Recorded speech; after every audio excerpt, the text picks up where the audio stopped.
அரசாண்ட நந்தன் எரியுண்ட மண்ணில் அறிவு சுடரை ஏற்றுவோம், அடிமை கதையை மாற்றுவோம் என்கிற முழக்கத்தை மக்களிடத்தில் கொண்டு செல்ல வேண்டிய ஒரு தேவை இருக்கிறது. 25 ஆண்டுகளுக்கு முன்னால் விடுதலை சிறுத்தைகள் கட்சி ஒரு நாள் உடைபடும் சிதம்பர ரகசியம், அதற்கு தெற்கு வாசலை தகர்ப்பது அவசியம் என்கிற அடிப்படையில் சிதம்பரம் கோவிலை நோக்கி நம்முடைய கவனத்தை நாம செலுத்துறோம். அன்னைக்கு நந்தனை மீட்டெடுப்பதுதான் நம்முடைய நோக்கமாக இருந்தது. ஆனா ஒரு 20-25 ஆண்டுகளுக்கு பிறகு என்னுடைய புரிதல், நான் உங்களோடு பகிர்ந்து கொள்ள விரும்புகிற செய்தி, நந்தனை மாத்திரமல்ல நடராசனையும் மீட்டெடுக்க வேண்டிய கடமை, உரிமை நமக்கு இருக்கிறது அப்படிங்கறதுதான்.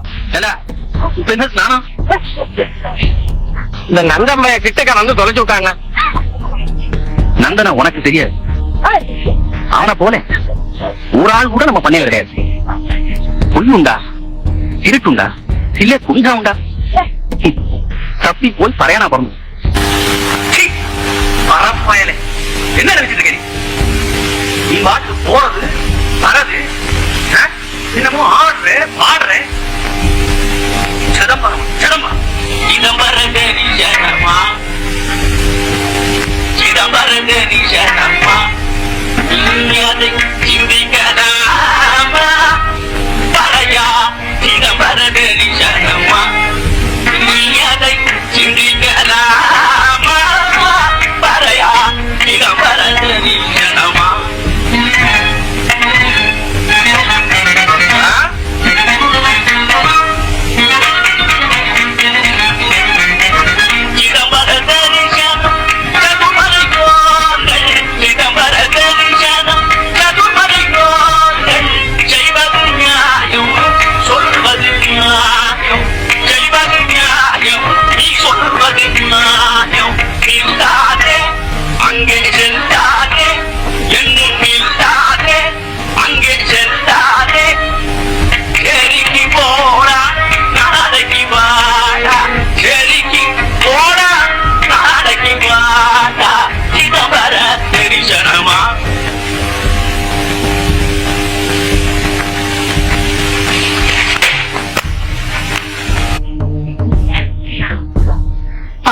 என்னால் சிதம்பரம் போகாமல் இருக்க முடியாது. என்ன தடிப்பாயில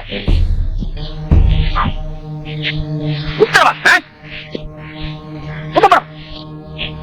ஆண்டே, நான் தங்கள் அடிமை, என்னை தாங்கள் அடிக்கலாம், ஆனால் தங்கள் கை நோக்குமே. என்ன அதோ அவரிடம் கொடுத்து அடிக்க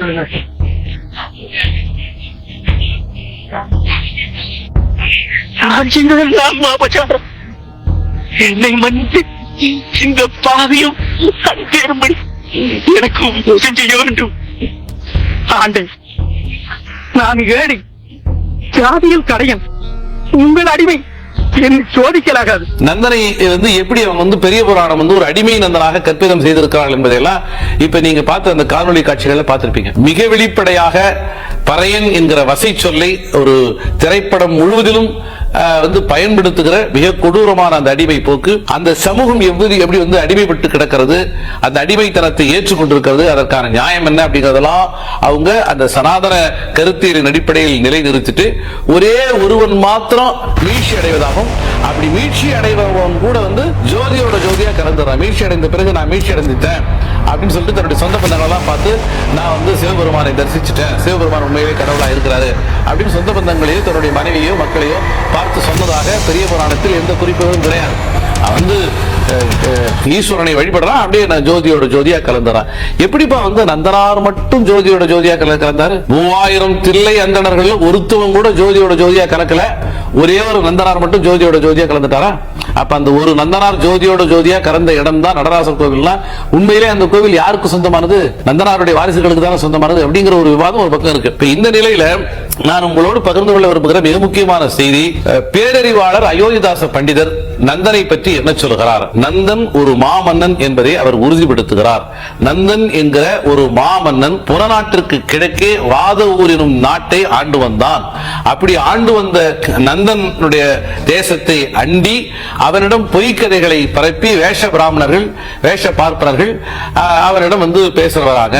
அப்படி பேசும்போது அவனுடைய சபையில் இருந்த சாம்பவனார் என்கிற அறிஞர் நந்தன் என்கிற மாமன்னனை எச்சரிக்கிறான், இவன் மோசமானவர்கள் வருகிறாங்க அப்படின்னு. இருந்தாலும் அவர்கள்ட்ட கேட்டு நீங்க என்ன ஏதுன்னு கேட்கும்போது இவங்க தங்களுடைய புராண பெருமைகளை எல்லாம் சொல்றாங்க. இதெல்லாம் பொய்க்கதை என்பதை நிலைநிறுத்த வேண்டும் அப்படின்னு சொன்னா பாண்டிய நாட்டினுடைய மடாதிபதியாக இருக்கிற அசோகோஷரை அழைத்து வந்து இவரோட பேச வைக்கிறோம் அப்படின்னு நந்தன் முடிவெடுத்ததாகவும் அந்த சபை அதை ஏற்றுக்கொண்டதாகவும் அசோகோஷர் வந்து அந்த சபைக்கே வந்து சேஷன் என்கிற அந்த தலைமை பார்ப்பானோட வாதம் புரிந்ததாகவும் அந்த வாதத்தினுடைய இறுதியில பார்ப்பனர்கள் விரட்டி அடிக்கப்பட்டதாகவும் வரலாற்றை அயோத்திதாச பண்டிதர் பதிவு செய்கிறார். அவருடைய கருத்தியல் இருந்து ஒரு தெளிவா சொல்றார். அந்த நிலையில் விரட்டி அடிக்கப்பட்ட பார்ப்பனர்கள் நந்தன் நம்மை விடமாட்டான், நாம பொய் சொல்லி மக்களை ஏமாற்றுகிறோம் என்பது தெரிந்து கொண்டதால் நந்தன் நம்மை அடியோடு கருவறுத்து விடுவதற்கான வாய்ப்பு இருக்கிறது என்று அஞ்சி நந்தனிடம் மீண்டும் வந்து நந்தா உன்னை சரணடைந்தோம், இதோ இந்த இடத்துல வந்து ஒரு கல் மண்டபம் இருக்கு, அந்த மண்டபத்தில் வந்து தொன்மையான தெய்வம் இருக்கிறதா சொல்றாங்க, நீ வந்து பார்த்து ஒருவேளை அது உண்மையாக இருந்தால் எங்களை அங்க வந்து தங்க வைக்கிறதுக்கு இடம் தரணும் அப்படின்னு சொன்னதாகும். அந்த இடத்துல ஒரு அந்த பொறியை வைத்து நந்தன் அந்த கல் மண்டபத்துக்குள் இறங்குகிற போது அது சரிந்து விழுந்து அவன் வந்து மண்ணோடு மண்ணாக மாய்ந்து விடுவதை போன்ற ஒரு கட்டமைப்பை உருவாக்கி நந்தனை கொன்றார்கள் அப்படிங்கறத அயோத்திதாச பண்டிதர் மாமன்னன் நந்தன் கொல்லப்பட்டான் என்பதற்கான பல தரவுகளை முன்னிறுத்தி ஒரு வலிமையான உரையாடலை நம் முன்னாடி இருக்கிறார். அயோத்திதாச பண்டிதர் பேசுறதுக்கு என்ன அங்க ஆதாரம் இருக்கா இங்க ஆதாரம் இருக்கா என்று கேட்கிற யாரும் சேக்கிழார் பாடிய புராணத்துக்கு ஏதாவது ஆதாரம் இருக்குதா அப்படின்னு கேட்கறதே கிடையாது. இதுதான் யதார்த்தம். மரியாதைக்குரிய தோழர் ரவிக்குமார் அவர்கள் நந்தனை பற்றிய அந்த நூல்ல மீளும் வரலாறு அப்படிங்கிற அந்த நூல்ல அவர் வந்து நந்தனை பற்றிய 3 கதையாடல்கள் இந்த மண்ணில் வந்து நிலவுவதை அவர் சொல்றார். ஒன்று வலங்கை சரித்திரம் என்கிற பெயர்ல நம்ம தஞ்சை வேதநாயக சாஸ்திரி அவர்களால் தொகுக்கப்பட்ட அந்த வலங்கை சாஸ்திரத்துல ராவணனுடைய வாரிசுகளில் ஒருவரான தியாக சாம்பானுடைய மகளுக்கும் சோழராஜாவுக்கும் பிறந்தவன் தான் மாமன்னன் நந்தன் அப்படிங்கிற ஒரு கதையை வந்து நந்தனை பற்றி ஒரு கதை நிலவுவதாக சொல்றார். இன்னொன்னு இந்த வந்து நந்தி கலம்பகம் அப்படிங்கிற கதையாடல்ல நந்தன் என்கிற ஒரு மன்னன் இருப்பதை அவர் வந்து பதிவு செய்யறாரு. இதுலயும் இந்த 3 கதையாடல் அயோத்திதாச பண்டிதர் முன்வைக்கிற அந்த உரையாடலிலும் நந்தன் ஒரு மாமன்னன், வலங்கை சரித்திரம் முன்வைக்கிற அந்த உரையாடலிலும் நந்தன் ஒரு மாமன்னன், நந்தி கலம்பகம் முன்வைக்கிற அந்த உரையாடலிலும் நந்தன் ஒரு மாமன்னன். இந்த 3 கதைகளிலுமே நந்தி கலம்பகம் கொஞ்சம் வேறுபட்டு இருக்கிறது என்று சொன்னாலும் கூட இந்த 3 கதைகளிலுமே நந்தன் என்கிற மாமன்னன் சூழ்ச்சியால் கொல்லப்படுகிறான் என்பதை நம்முடைய தமிழ் இலக்கிய வரலாறு நமக்கு மிக தெளிவாக சொல்லுகிறது. எந்த இடத்திலும் நந்தன் ஒரு அடிமை நந்தன் என்பதற்கான அடையாளங்களோ வரலாற்று குறிப்புகளோ எதுவுமே கிடையாது. ஆக பார்ப்பனியத்தை எதிர்த்து இந்த மண்ணில் வலிமையான தமிழர்களின் மெய்யியல் மரபை நிலைநிறுத்திய மாமன்னன் நந்தன் அழித்தொழிக்கப்படுகிறான். அழித்தொழிக்கப்பட்ட அந்த நந்தன் பிற்காலத்தில் நாயன்மாராக உள்வாங்கப்படுவது என்பதுதான் பார்ப்பனியம் எப்பொழுதுமே உள்வாங்கி சரிக்கிற அதனுடைய நடைமுறை. இந்த தருணத்தில் ஒன்றை நான் மீண்டும் இங்க சொல்ல விரும்புறேன். ஏகலைவன் அப்படிங்கிற ஒரு கேரக்டர் மகாபாரதத்தில் வரக்கூடிய ஒரு கேரக்டர். ஏகலைவன் அப்படிங்கிற கேரக்டர் என்னன்னா வேட்டுவர் குலத்து அரசன் ஏகலைவன். வேட்டுவர் குலத்து அரசனான ஏகலைவனை வந்து எப்படி வந்து மகாபாரதத்தில் நம்ம கேரக்டரா பாக்குறோம்னா, இந்த பாண்டவ மன்னர்கள் இளவரசர்கள் நடந்து காட்டுக்கு போயிட்டு இருக்காங்க. திடீர்னு வந்து ஒரு நாய் குறைக்கிற சத்தம் கேக்குது. ஒரு விலங்கு, காட்டு விலங்கு குறைக்கிற சத்தம் கேக்குது. வந்து கொஞ்ச நேரத்தில் அந்த நாய் குறைக்கிற சத்தம் வந்து நின்று போயிடுது. அந்த காட்டு விலங்குடைய சத்தம் நின்று போயிடுது. ஏன்னா கொஞ்சம் போய் பார்த்தாக்கா அந்த காட்டு விலங்குடைய வாயில வந்து அம்பு தைக்கப்பட்டிருக்கிறது. அதாவது அந்த காட்டு விலங்கின் வாயிலிருந்து வெளிப்பட்ட அந்த சத்தத்தை வச்சு அந்த காட்டு விலங்கு எந்த வழியாக ஓடுகிறது, அதன் ஒலி அசைவை கொண்டு அதனுடைய ஓட்டத்தை அறிந்து அதை நோக்கி அம்பை எய்து இலக்கை வந்து தாக்குகிற அந்த நுட்பமான வில்வித்தை யாரோ இந்த காட்டுல யாருக்கோ தெரிஞ்சிருக்குது அப்படிங்கறத கண்டு அவங்க அதிர்ச்சி அடைகிறாங்க. பிறகுதான் ஏகலைவன் கேரக்டர் கண்டுபிடிக்கிறாங்க. அப்ப துரோணாச்சாரிட்ட போயிட்டு எங்களுக்கு தான் நீ வந்து வில்வித்தை கத்து கொடுத்த, இது புராணம் தான். ஆனா இந்த புராணத்துக்கு பின்னாடி இருக்கிற கதையாடல் இந்த பூர்வகுடிகளை எவ்வாறு இழிவுபடுத்துகிறது. வேட்டுவர் குலத்தில் பிறந்த ஒரு பழங்குடி சமூகத்தில் வேடனாக வாழுகிற ஒரு குலத்தில் பிறக்கிற ஒருத்தர் துரோணாச்சாரி கிட்ட போய் அவர் மாதிரியே ஒரு மண் எடுத்து ஒரு உருவத்தை எடுத்து மண் சிலையாக்கி அந்த சிலை கிட்ட கத்துக்கிட்டதா ஏகலைவன் சொன்னான். அப்புறமா குருதட்சணை கொடுப்பான்னு கேட்டோம், அவன் கட்டவர்களை கட்டி கொடுத்துட்டான் அப்படின்னு பிற்காலத்தில் அவனை அழித்தொழித்து விட்டு அவனை உள்வாங்கி செலுத்தி விடுவது பார்ப்பனியத்தினுடைய ஒரு மரபாக இருக்கிறது. ஒரு வேட்டூர் குலத்தை சார்ந்த ஒருத்தர் வந்து எப்படி போய் வந்து வில்வித்தை வந்து ராஜா கிட்ட போய் கேட்டுக்கு வரா, ராஜ குரு கிட்ட போய் கேட்க வேண்டிய தேவை இருக்கா? அது எப்படி நம்ம கற்பனை செய்து பார்க்க முடியுமா? அப்ப நிலையாக நிற்கிற பொருட்களை பார்த்து அம்பெய்வதுதான் அரச குலத்துக்கு சாத்தியமாகிற விஷயம். ஆனா ஓடுற வனவிலங்குகளை தாக்குவதான வேட்டூர் குலத்தினுடைய மிக முக்கியமான கடமையாகவும் தேவையாகவும் இருக்கு தினமும். அப்ப அதை கற்று தெளிந்தவன் தான் வந்து ஏகலைவனாக இருக்க முடியும். அவன் போய் வந்து இவங்கிட்ட கத்துக்கிட்டான் அப்படிங்கிறது எவ்வளவு தவறான ஒரு கருத்து. இன்னைக்கு வந்து மீனவர் குலத்தில் பிறந்த தினமும் கடலோடியா இருக்கக்கூடிய ஒரு குடும்பத்துல பிறந்த ஒருத்தர் வந்து நீச்சல் குளத்துல போய் நீச்சல் கத்துக்கிறதுக்காக ஃபீஸ் கட்டினா அப்படின்னு சொன்னா எப்படி வந்து ஒரு முட்டாள்தனமான விஷயமாக இருக்குமோ அப்படிதான் வந்து ஏகலைவன் துரோணாச்சாரியிடம் கற்றுக்கொள்ள சென்றான் என்பது முட்டாள்தனம். துரோணாச்சாரி தான் ஏகலைவன் போன்ற மகத்தான வில் வித்தை பயன்படுத்தக்கூடிய அந்த வீரர்களை கண்டு அஞ்சி அர்ஜுனனுக்கு இணையாக அவன் நடந்து விடக்கூடாது என்பதற்காக அவனை கொன்றடித்த ஒரு வரலாறு தான் இன்னைக்கு ஏகலைவனுடைய வரலாறு. அவனை வந்து அவரா கல் விரல வெட்டி கொடுத்தான், அவராது ஜோதியில பூந்துட்டாரு. எல்லாரும் கோயிலுக்கு போலாமா, ஆனா நந்தனார் மட்டும் நெருப்புல இறங்கி கோயிலுக்கு போனோம். இது எவ்வளவு கொடூரமா இருக்கு. இந்த நேரத்தில் மாவலி மன்னன்கிற ஒருத்தருடைய கதையை கலைஞர் வந்து சுட்டி காட்டுவார். அவருடைய நெஞ்சுக்கு நீதிங்கிற நூல்ல எழுதியிருப்பார். மாவலி மன்னன்கிற மலையக நாட்டு ஒரு மன்னன், இப்ப வந்து கேரளா இருக்கு இல்லையா, அந்த மாதிரி ஒரு பகுதியில் இருக்கக்கூடிய ஒரு மன்னன்.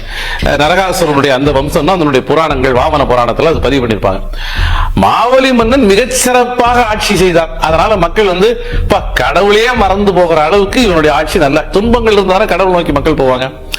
அப்ப வந்து போய் முறையிடுறாங்க, வந்து இது மாதிரி மாவலி மன்னனுடைய ஆட்சியில உன்னையே மறந்து போகிற அளவுக்கு ஒரு சிறந்த ஆட்சி செய்யறான். ஆனா அவன் அசுரகுலத்தில் பிறந்தவனா இருக்கிறான்.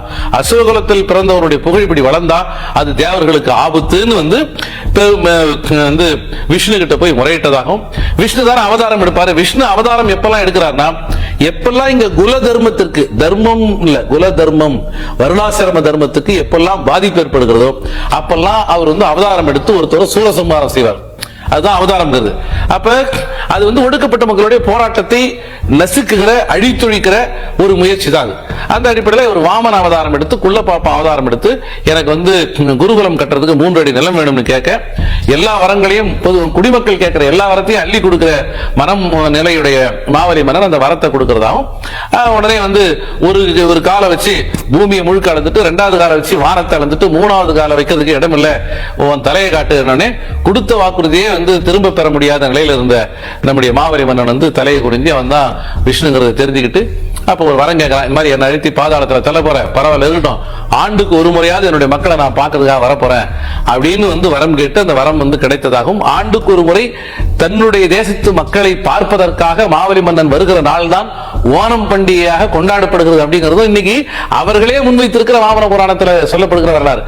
இந்த கொடூரமான இந்த வரலாற்றை கூட இன்னைக்கு RSS சங்பரிவார கும்பல் திரித்து, அது வந்து எப்படி வந்து மாவலி மன்னனுடைய வருகையை வந்து மக்கள் கொண்டாடுறாங்க, அதை வாமன ஜெயந்தின்னு மாத்தணும் அப்படின்னு ஒரு முயற்சி எடுக்கிறான். ஏகலைவரை எப்படி அடிமையாக திரித்தார்களோ அதே போல மாவலியனுடைய கதையை இன்னைக்கு வந்து திரித்து இது மாதிரி வேலைகளை செய்யறாங்க. இந்த நிலையில தான் மாமன்னன், தமிழ் மன்னன், தமிழர் மெய்யியல் மரபின் ஆகச்சிறந்த அடையாளம், தமிழர்களுடைய மிக முக்கியமான மெய்யியல் மரபுகளான நம்முடைய ஆசீவகம், சாங்கியம், வள்ளுவம் உள்ளிட்ட பல்வேறு மெய்யியல் மரபுகளுடைய ஒரு தளம். அந்த மெய்யியல் மரபு என்பது வேறு, இறையியல் என்பது வேறு.